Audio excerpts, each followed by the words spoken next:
Olá a todas e todos que nos assistem hoje e nos escutam no podcast.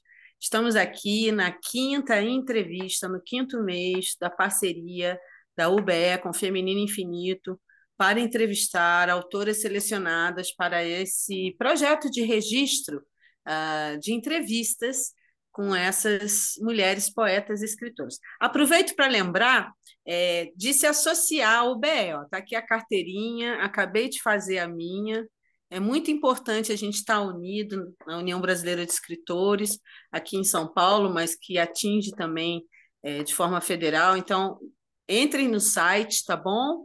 E deem essa força. Quem puder dar essa força é importante para todos nós estarmos unidos, exatamente porque a gente também tem na União Brasileira de Escritores esse apoio da nossa classe, né, de escritores. Então, é um trabalho muito bacana desenvolvido e que nos apoia sempre com projetos literários, principalmente ligados ao livro, né? Agora defendeu muito o livro também, nessa questão do impresso, então contamos muito com a UBE. Agradecemos estarmos aqui, né?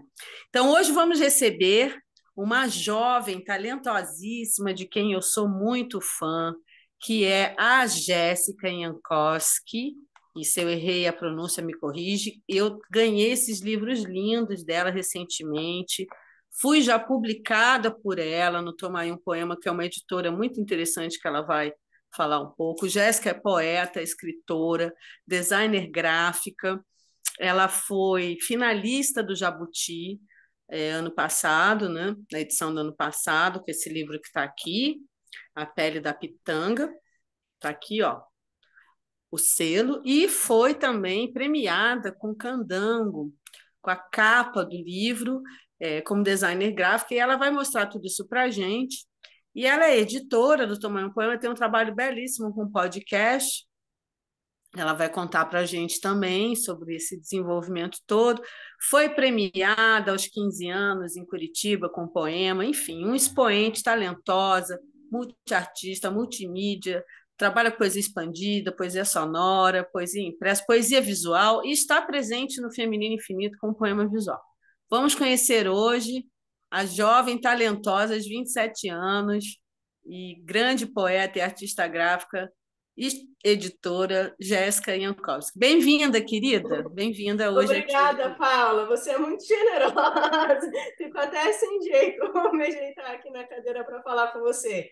Primeiro, eu queria agradecer a vocês, o BE também, por essa entrevista, por esse contato. Agradecer o convite, falar que a antologia está linda e que estou bem ansiosa aqui por essa conversa. Então, primeiro, começar agradecendo isso, você que estava lendo as entrevistas, estava lendo aqui, que contribui com o movimento do feminino na internet há anos e também como ativismo disso. Para mim, eu não tenho palavras de estar aqui conversando com você hoje. Estou muito feliz, sou muito sua fã, Paula. Que bom, que bom. Essa vibração é mútua, essa felicidade é mútua, porque eu acompanho o seu trabalho, que é um trabalho que tem sido desenvolvido de forma extremamente original e necessária no Brasil para democratizar a poesia.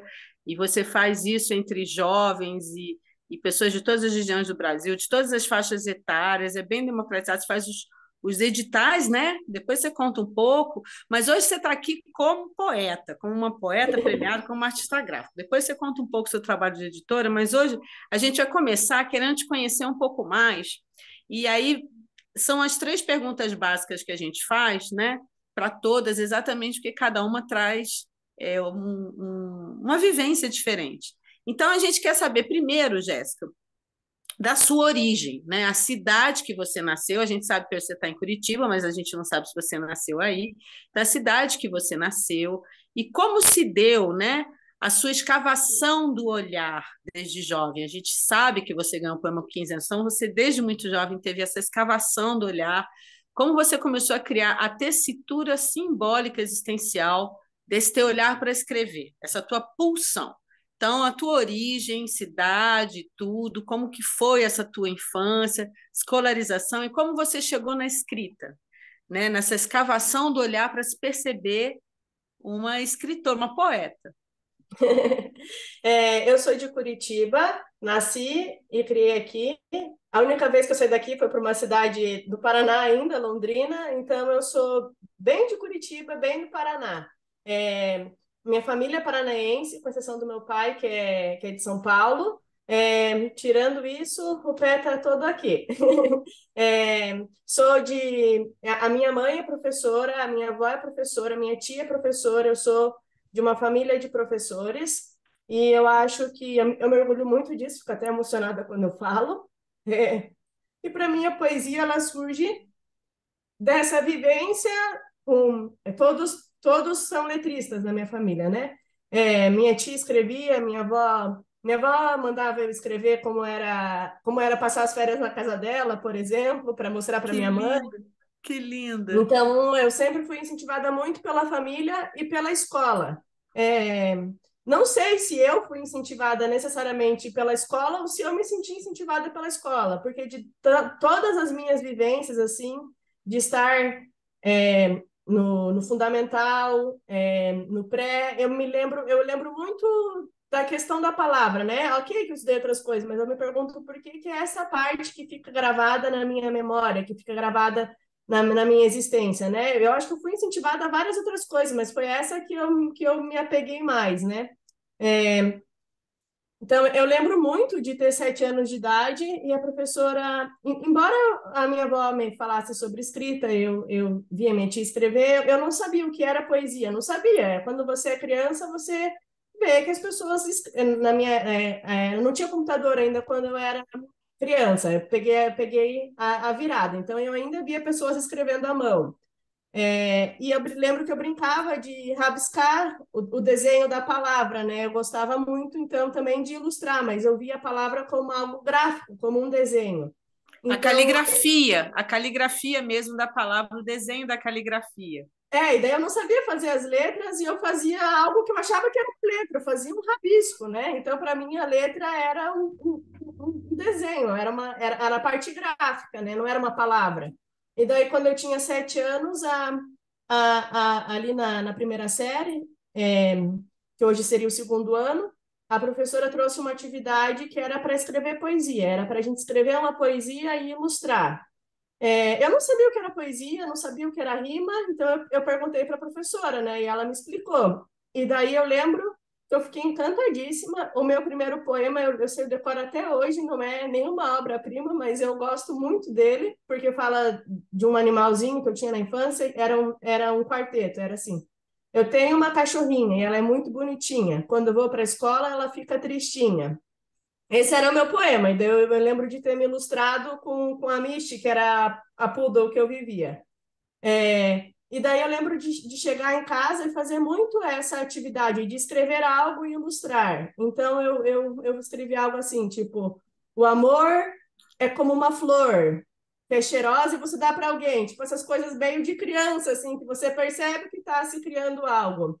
E eu Que lembro que eu, graça. que eu brincava muito de escrever assim, mas eu só escrevia e desenhava. Para mim era uma brincadeira, né? Uhum. E a poesia sempre com o desenho, sempre com a coisa gráfica, né? Eu não só escrevia. E daí eu lembro que depois de um tempo eu me afastei da poesia, não brincava mais disso, sempre brinquei muito na rua e tal, gostava de fazer esportes, então, assim, teve esse momento ali e até ali os 13, 12 anos, eu não lembro muito mais da palavra, mas depois ela retorna como algo de revolta. Eu acho que muito ali da pré-adolescência, da adolescência, e eu falava assim, que droga de vida, que droga de sociedade. Ficava muito falando sobre posses e eu tentando me expressar de alguma forma um desconforto com o mundo. E eu encontrava daí nas palavras esse lugar. E, de novo, escrevia na escola, né? Não escrevia em casa. E depois, no ensino médio, novamente, uma professora trouxe a proposta de fazer um poema lá e tal, e daí ela compilou e mandou para a Academia Paranaense de Letras, né? E daí eles deram alguns méritos para alguns escritores jovens, assim. Daí eu lembro que eu ganhei o mérito, né? Por aquele poema. Daí teve o reconhecimento da Academia Paranaense e tal. Foi algo bem legal e bem importante, assim. A gente teve noite de autógrafo, foi algo que me moveu bastante e me marcou, porque foi a partir disso que eu consegui me ver, me reconhecer e descobrir que esse era um lugar que eu queria ocupar, né? Isso eu já estava no ensino médio. Então eu falei, vou fazer letras, só que eu ficava postergando. Falei, não, mas o meu livro eu vou escrever depois que eu me formar, que eu vou entender sobre isso. Aí cursei letras, cursei psicologia e sempre fui postergando, porque acho que eu também sempre fui muito mais leitora, né? Aham, Eu queria escrever algo perfeito, então eu ficava assim, não, ainda não estou pronta para escrever um livro, ainda não ia adiando. Aí fiz também pós, daí fiz pós de gestão de projetos e fiz um MBA em negócios. Aí eu comecei a tomar um poema. E daí eu falei, não, agora eu vou sentar e vou escrever um livro, que foi o Pele da Pitanga, que, que daí foi o meu primeiro livro impresso, que foi finalista do Jabuti. E daí eu falei assim, não, agora eu quero mandar para as editoras, porque para mim é importante ter isso publicado. E na minha cabeça, de tudo da minha compreensão de mundo, que ainda é limitada, mas antes era bem mais limitada, eu achei, não, tem que ter uma editora para publicar. E daí mandei para editoras, não tinham resposta positiva, não, tipo assim, não sei se não queriam publicar, não tinha retorno, não acho que seja isso. Hoje eu estou do lado também ocupo, né, uma parte de edição, sei que é muito sobrecarregado, algumas coisas passam batidas e tal. E daí, mas eu nunca aceitei não, né? Então eu peguei e falei, não, então eu vou aqui, vou criar uma editora, eu vou publicar. Eu nem sabia que autopublicação existia, porque acho que se eu soubesse eu não tinha aberto uma editora só para publicar um livro. Mas aí depois que eu abri, eu arrastei outras poetas comigo, falei, não, vamos nessa. E até então, tipo, tá sendo muito bom essa experiência. Mas eu sempre fui melhor em fazer do que ser teórica, ou estudar, ou aprender, né? Então, tipo, essas coisas que eu fiz, eu fiz porque para mim era o que eu precisava fazer. Não me questionei muito sobre elas e também sempre, acho que você me entende, também não gosto de depender das pessoas, então eu falei, é mais fácil eu aprender sim, isso do que eu depender da boa vontade de alguém para sim, fazer, né? O tempo de esperar é o tempo que eu levo para aprender, então vou sim. aprender e vou fazer. Eu me identifico bastante com você nisso. Daí veio o Não, Jabuti. isso é ótimo, Jéssica. Só um adendo, porque você é um retrato da sua geração, que já vem com essa força, que já não tem esses medos. Você vê, você fez um MBA, e do MBA você fez sua editora, que dá muito certo. Então, essa postura destemida, que é o ideal, que é o que a gente da minha geração e outras plantam para que vocês venham com essa força, com essa autoestima de desenvolver seus projetos, desenvolver sua escrita. E no teu caso, você foi além, você fez uma editora, né? Mas, como você disse, não é necessário. As mulheres escritoras podem fazer sua autopublicação sem abrir uma editora. Hoje já tem no site da CBL, para quem se inscreve nos prêmios, para quem quer registrar seu ISBN, mas isso é um outro assunto. Mas parabéns, eu não sabia que você tinha um MBA, fiquei mais encantada agora de ver que você pôs em prática, realmente pôs assim, hands-on, a mão na massa, para que a coisa surgisse e acontecesse. Você é mesmo muito especial e uma representante forte na sua geração, né? Então, agora que você já falou um pouco disso, eu vou pedir para que você fale, que é uma pergunta ligada à outra, é uma continuidade, mas qual é a sua pulsão de escrita? Porque agora você contou como você se desenvolveu, sua formação, né? Mas da onde vem a sua pulsão de escrita e inspiração? Eu sei que vem daquela menina de 7 anos que fazia o desenho com a poesia. Mas e hoje? E essa Jéssica, mulher de 27 anos, que também se desenvolveu uma editora não só do impresso, mas também da poesia sonora, do podcast, tudo se desenvolve. Mas você, como artista, como poeta, da onde vem a sua pulsão de escrita e como acontece? Dá assim, em 5 minutinhos, como é que rola, se você tem uma rotina ou não, como é que é, se você vai fazendo fragmentos e juntas, se você tem um tema e desenvolve. Conta um pouco para a gente o seu processo criativo. O meu 5 processo minutinhos, tá? Para ser uma coisa mais ágil mesmo. eu escrevo muito a partir do desconforto e da compreensão de uma questão. Quando eu escrevi O A Pele da Pitanga, eu estava muito com a questão indígena, porque foi o mundo que se abriu para mim, eu queria compreender isso. Então, eu mergulhei nesse assunto, e eu acho que, como leitora, quando você mergulha, você produz. Então, veio dessa inquietação de eu compreender esse mundo que tinha acabado de se abrir para mim. O irreversível, a mesma coisa. Então, eu acho que eu escrevo a partir dessas janelas do mundo que vão se abrindo. E eu não tenho uma Ótimo. rotina, tudo que eu escrevo em um mês e meio, e vem aquela energia e eu preciso fazer. Tipo, pode ser que eu não faça, mas eu sei que eu não vou fazer nunca, né? Nem sempre eu me deixo ser tomada pela energia. Então é assim.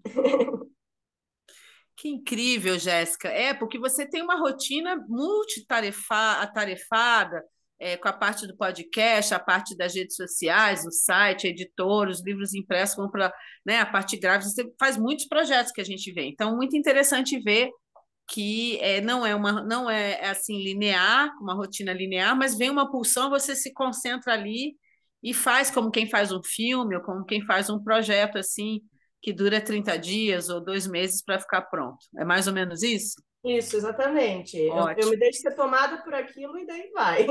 ótimo. Eu queria que você mostrasse então os seus livros, são dois, né? Você está lançou um agora, então foi o finalista do Jabuti. Também mostra, por favor, eu vou pedir para você mostrar o que você já mostrou da Pérez Pitanga, Irreversível, o teu prêmio Candango da capa e o livro que você ganhou o prêmio da capa. Tá aí? Tá fácil ou não? Se você me der 15 segundos, eu pego, tô aqui atrás, mas comigo agora não tá. Tá bom, então daqui a pouco você mostra, faz agora a tua participação no Feminino Infinito, que esse eu sei que tá aí com você. Isso, que lindo. Mostra pra gente que você fez uma poesia visual, você também é poeta visual, né? Eu fiz sim. Tá lá perto do finalzinho aqui. Vou pegar. Prontinho. Isso. E é interessante, essa menina, é uma poesia que trata do tema LGBTQIA+, né? Conta um pouco pra gente disso. Eu me reconheço como uma pessoa não binária, né? Ali no poema, eu pego a palavra menina e vou repetindo ela com quebras até que eu chego na palavra final mentira. Porque eu acho que é assim que eu me vejo num corpo feminino. Eu não me reconheço como homem, mas eu não tenho certeza se eu me reconheço como mulher. Uma parte minha vive o feminino, eu sei que eu sou lida como feminina, como mulher, mas eu sinto uma dissociação em relação a isso. É quase como se isso não fosse importante para mim, mas eu sei que é uma característica que eu tenho e que me é atribuído. Então, sim, menina, mas mentira, tipo, não é isso, né, que me traduz. Mas também não saberia traduzir e não quero saber traduzir, não é uma questão para mim também. Não, tudo bem, mas é que essa questão de gênero é muito importante a gente estar conversando hoje aqui, exatamente porque a sua geração tem esses conceitos muito mais conversados, resolvidos do que, digamos, 20 anos atrás, ou 15, enfim. Então é interessante também, porque a sua geração hoje, e até mais jovem que a sua geração, tem toda uma outra liberdade, não só de ser e agir, como de expressão. Queria que você falasse um pouquinho disso, a gente já está com o tempo meio corrido, e aí depois a gente vai para uma outra questão que é ligada ao feminino. Perfeito. É, para mim, falar disso, que nem eu falei, é difícil porque eu não experiencio isso no dia a dia, mas é algo que eu sei que é da minha geração, porque foi permitido e foi construído o mundo para que a gente pudesse se expressar dessa forma. Então, eu sou muito grata e eu sei que quem fez essa construção, ok, teve homens, mas a maior parte disso foram as mulheres, porque estamos nas minorias, né? Sim, Então, eu acho que a minoria que puxou as outras minorias, ao meu ver, da forma como eu sinto, foi essa minoria feminina. É por isso que eu falo, não, homem eu não sou, porque o que eu significo, o que os homens fizeram no mundo, eu não me identifico nem um pouco com isso. Mas eu tenho muito carinho e eu me identifico muito pela construção das mulheres nesse mundo, é onde eu vejo e sinto gratidão, é onde eu me sinto acolhida, protegida, é o meu campo seguro, sabe? Então, eu vejo dessa forma. E eu acho que quando a gente é grata a alguma coisa, a gente tem aquilo dentro de nós, né? Então, eu sou uma pessoa muito cuidadosa, eu sou muito maternal também, eu sou delicada. Essas palavras. Não quer dizer que toda mulher precisa ser assim, mas é a parte das mulheres que eu vejo e que eu reconheço em mim. Então, para mim, a questão do gênero e essa questão, embora seja muito difícil de falar sobre isso, eu me sinto puxada e permitida, eu me sinto permitida por causa de mulheres que vieram antes, né? Então, eu acho Sim, que é o sim. sentimento de gratidão que eu tenho. Que lindo que você tem esse olhar, né? E aí a questão que você fala também, não necessariamente é de gênero feminino, mas do yin, yang, de energias, né? Por exemplo, a delicadeza, a sensibilidade pode ser um lado yin, o outro é yang. Então, não necessariamente é homem e mulher. Eu entendo bem o que você está falando, eu acho que quem está nos escutando, quem está nos assistindo também. Agora, você vai rapidinho lá pegar o prêmio para mostrar para gente a capa do livro. A capa, beleza. Você vai pensando numa resposta em como você vê o estereótipo da mulher no presente. É claro que a sua geração já é muito mais liberta do que a geração que tinha que usar o CPF do marido, né? Toda essa questão, Sim. né? Vocês já estão numa liberdade absoluta, já tem um tapete vermelho para vocês passarem, que vem dessas ancestrais maravilhosas que tivemos nessa linha do tempo.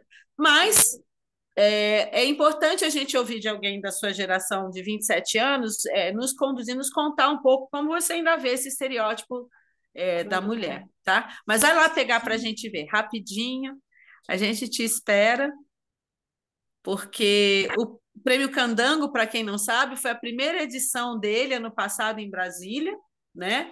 E a nossa querida Jéssica ganhou o primeiro lugar, melhor capa do ano. Aí o prêmio.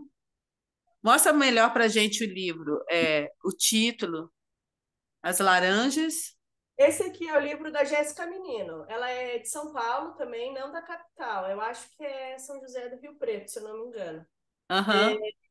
E foi a segunda capa que eu desenhei. É, o nome é As Laranjas de Alice Mazella. Eu acho que a laranja, ela tem uma figura, ela é uma figura bem apelativa, ainda mais aquarelada, porque ela remete muito à infância, muito ao Brasil, muito aí também ali a aquarela, né? Eu acho que essa capa, ela teve a repercussão que teve por causa da laranja, né? E o nome é As Laranjas e ser laranja, eu acho que a gente tem um carinho muito grande, passa uma afetividade quando a gente pensa hum, é, na laranja, né? Até por causa da nossa identidade. É uma fruta que é bem popularizada, então eu acho que foi isso. Não sei falar muito dessas Não, coisas. ela é icônica, né? A gente teve Meu Pé de Laranja Lima, você ainda era muito criança, acho que não era nascida, mas é icônico mesmo. A laranja tem, né? Tem a editora Laranja Original. A laranja é um símbolo, né, na cultura. Então, muito forte. Parabéns, você ganhou esse prêmio. E aí responde para a gente como você vê o estereótipo da mulher no presente. Você já apresentou os livros, só falta você mostrar o Irreversível agora, quando você puder. É, Mas vou falar primeiro da mulher, da como eu vejo. isso, isso. Essa pergunta, para minha geração, eu acho que até para gerações mais novas, é um pouco. É difícil a gente responder porque a gente está muito aberto em relação aos estereótipos. A gente não coloca um estereótipo em alguém. Homem, mulher, mulher, homem, tudo meio que se atravessa um no outro e os conceitos se misturam. Eu Sim, acho que sim, mas desculpa, eu não completei a pergunta. A pergunta é na literatura. Para a todas as análise outras foi o estereótipo da mulher na literatura brasileira. Também não adianta a gente falar de Estados Unidos, França, autores internacionais. Falando aqui da nossa questão, da nossa brasilidade, do que a gente vem construindo nos últimos 50 anos, né? E agora o feminino infinito nos últimos 5 anos, seria 10% desse tempo, né? De 5 décadas. Então, como você vê ainda o estereótipo da mulher na literatura, nos personagens femininos? Você acha que ainda existe, já melhorou? Como você vê isso? a nossa representatividade está bem melhor, a gente está com muito mais vozes, a gente não é mais uma figura, um personagem objetificado, sem voz. Eu acho que a gente está podendo ser múltiplas, ouvidas, compreendidas, com espaço para ser quem a gente é, da forma como a gente é, e não o CPF do marido, fazendo que nem você, tipo, passando por por essa compreensão, né? Eu acho Por que esse crivo, como se fosse um é, crivo, né? Se fosse um exatamente. pedágio. Sim. Ali no Feminino Infinito, eu estava lendo o prefácio da Rita, né? E ela é Rita, o nome dela? Rita Queiroz? Não, não, o prefácio é meu. Não, não, então a apresentação da Flávia de Queiroz. A Flávia de Queiroz. A Flávia de Isso. Queiroz é essa do W Mulher, que foi a pioneira no portal feminino. Oi? Jéssica? Voltei agora, acho que deu uma caída. Então, eu Tudo estava lendo bem. ali a Vamos apresentação da. seguir. A Flávia de Queiroz S, ela foi convidada para fazer a apresentação do W Mulher, que foi um portal que eu trabalhei com ela, pioneiro, em 1998 na internet do Brasil. E aí ela trouxe uma entrevista de Euda Hilst, porque a Euda Hilst deu essa entrevista para a gente, ela era viva ainda. Mas vai, continua. E daí, enfim, então, o que eu estava falando é disso. Eu estou falando dessa entrevista da Hilda e também do portal que ela tinha. Eu acho que o que a gente tem hoje passa muito por isso das possibilidades de que vocês traçaram lá desde de cima. Eu vi lá que esse projeto dela começou em 1997. Eu tinha 1 ano de idade. Então, eu mal sabia que todo esse espaço estava sendo construído, né? Então, eu acho que o estereótipo do feminino hoje passa pela construção. Eu vejo como isso. E é por isso que essa ciranda que a gente faz de mulheres é muito importante, porque foi assim que a gente foi trazendo um espaço e vai galgando mais espaço, né? Sempre juntas e com muita força. Então, eu vejo assim, só tenho a agradecer. Ah, que linda! Que nada como um ponto de vista diferente. Na verdade, o coletivo nos proporciona isso, a coletividade. No caso feminino, porque a gente está junto nessa causa, que é uma causa dessa quarta onda de valorização. Tantas mulheres trabalham em editoras, tão poucas mulheres eram publicadas até pouco tempo, né? De 5 anos para cá, isso cresceu muito, até por causa das Mulheres das Letras. Mas não desviando do assunto, porque o assunto é você, eu queria que você lesse um poema e deixasse um recado final de 30 segundos. Um poema seu, pode ser de qualquer livro, não precisa ser só do Feminino Infinito. Eu vou ler do Isso, Irreversível, então. isso. E aí você depois deixa, pode ser seu ou de um outro autor, ou autora, ou mulher que você admire, uma frase que é uma pulsão de vida para você. Uma coisa que signifique para você, que você traz junto sempre. Por exemplo, para mim, uma que eu gosto, só para te dar um exemplo, é Onde não houver amor, não se demore, né? Que é maravilhoso, da Clarice. Então, vai. Perfeito. Deixa eu achar aqui um segundo. Eu vou ler esse curtinho aqui que eu gosto muito. Tá, E se tá bom. chama Lexicon. Tá. Brincadeira com a palavra léxico. Atravessada pelo enigma, a mulher sempre se esquece de que ela pode. Permitida pela língua, ela também é o homem. Então, eu quis ler esse poema, que eu acho que a gente fala, somos os homens, mas nós mulheres também somos os homens, quando se traz da frase. Então, acho que a gente não pode esquecer disso. Eu acho que isso emancipa a gente também. Tirar essa figura do homem só do homem. Acho que a gente tem que se apossar dela. Então, eu acho que a gente também é o homem. E daí, enfim, uma frase que eu gosto muito é da Flávia Ferrari. Ela fala que é tudo ficção. A garantia ao voto, a pele cicatrizada, o descanso após a conquista. É tudo ficção. Eu fico pensando muito sobre isso, de que a gente não pode tornar nada como garantido e que tudo é uma construção, né? Então, para mim, essa é uma frase que eu levo, que tudo é uma ficção, tudo é do jeito que alguém construiu, do jeito que algumas pessoas pensaram que fosse. Então, nada é o real de fato. Então, é tudo ficção. Gosto dessa frase. Muito bom, Jéssica. Bem de acordo com a sua inteligência. E sabe, que bom que você falou isso para quem nos escuta e está nos assistindo, que vem de você, que construiu um podcast com mais de 1.000 autores. Veja bem, você tem 27 anos. Há quanto tempo você tem sua editora?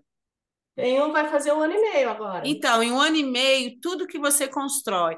Então, fica aqui o recado para que a gente construa os nossos repertórios, né? Que os repertórios não venham já prontos para a gente, que a gente vá construindo fazendo essa tessitura, essa arquitetura do nosso olhar, da nossa voz, e sempre em coletivos para que uma fortaleça a outra, e que essa construção não se faz junto, segurando um na mão do outro, que eu tenho certeza que você tem uma equipe linda aí no Paraná, com você em Curitiba, assim como os autores e autoras colaboram. Então, tudo a gente constrói junto. E se a gente quer que as narrativas não sejam as narrativas somente oficiais, de quem vence a opressão, né, que o oprimido não tem voz, então que a gente construa essas narrativas. Então, para que não seja só tudo, tudo ficção, mas que essa ficção seja sobre as nossas narrativas. Né? A gente Muito construa bom o novas seu final. ficções, né? Muito bom o seu final. Olha, parabéns e que venham mais prêmios, que você continue essa figura que é extremamente sagaz e que, no meu caso e da Flávia de Queiroz Reis, que fizemos o da Mulher, como valeu a pena que a sua geração veio depois da nossa e usufrui tudo isso. Que a gente fez isso antes da Lei Maria da Penha. E olha aí, você está aí hoje, e assim como você tem Eu várias cresci interessantes. sabendo que era a Lei Maria da Penha. Tem uma diferença muito grande sobre isso, que não basta existir, tem que se falar sobre isso, né? Então, Exato, eu só exato. tenho. Você é um resultado da sua avó, da sua mãe, dessas professoras, dessas mulheres maravilhosas, educadoras, dessas mulheres que acreditam na prática num mundo melhor. Obrigada, Jéssica, por você Obrigada a veio hoje. você, Paulo. É sempre um prazer te ouvir, te escutar e saber de você. Você realmente é admirável. Um grande beijo e vivas o feminino infinito com essa multiplicidade.